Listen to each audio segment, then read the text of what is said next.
The golden sunlight streamed through the grand hall's tall windows, gliding over the polished marble floor like liquid honey. The air shimmered with laughter and music as elegantly dressed guests whispered behind crystal glasses, the orchestra's soft tunes dancing in the background. At the edge of the crowd stood a young maid, Elena, her head bowed, her fingers nervously gripping the edge of her apron. Across from her, with the confidence of a man who had never been told no, stood Adrian Devo, a wealthy businessman whose arrogance was as famous as his fortune. Holding a priceless violin, he smirked and said in a teasing voice, "Play the violin, and I'll marry you."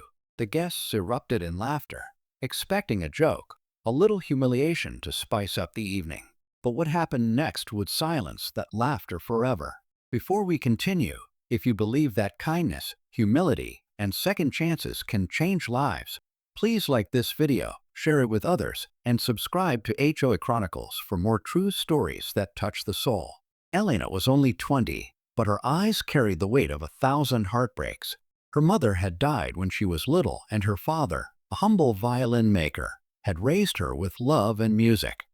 "The violin speaks when words fail," he used to say. But when he fell ill, Elena sold everything, including his last handmade violin, to pay for medicine.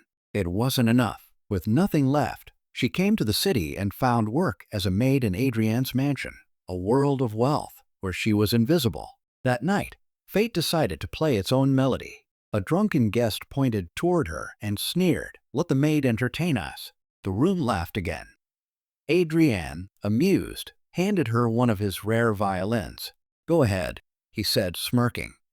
"Play, and I'll marry you." A hush fell. Elena's hands trembled as she held the instrument, her first touch of a violin in years. Behind her lowered lashes, a memory stirred. Her father's voice echoed in her heart. "Play with your soul, and the world will listen." She raised the bow. The first note quivered like a whisper, then grew, swelling into something alive. The melody filled the room, not with sound, but with emotion. Every note carried her story. Her father's love, her pain, her hope. The laughter vanished. Eyes glistened. Even Adrian's smirk dissolved into awe. When the final note faded, silence swallowed the room, a silence deeper than applause. Then, thunderous clapping erupted. People stood, crying, cheering, but Elena didn't bask in their praise. She simply bowed her head, whispered, "Thank you," and quietly walked away. That night haunted Adrian. He couldn't sleep. Her music had pierced the armor he'd built around his heart.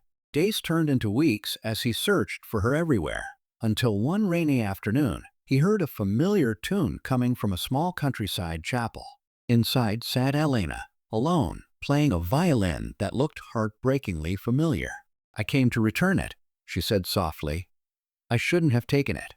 Adrian shook his head. "You didn't take it," he whispered. "You gave it life." Tears welled in her eyes as he continued. "Your music reminded me what I'd lost, what I'd forgotten to feel. Elena, I don't deserve your forgiveness, but please, let me earn it." Years later, people spoke of the man Adrian Devo became: kind, humble, generous. He built music schools for poor children, funded orphanages, and spent his life creating beauty instead of boasting about wealth. And beside him stood Elena, no longer a maid, but his wife. Together, they proved that a single act of courage could change even the coldest heart. At every concert, Elena played that same violin, the one that started it all, and Adrian watched her with tears in his eyes, still amazed that one melody could rewrite a man's soul. If this story touched your heart, please like, comment, and share. And remember, sometimes it only takes one note of kindness to silence the noise of pride.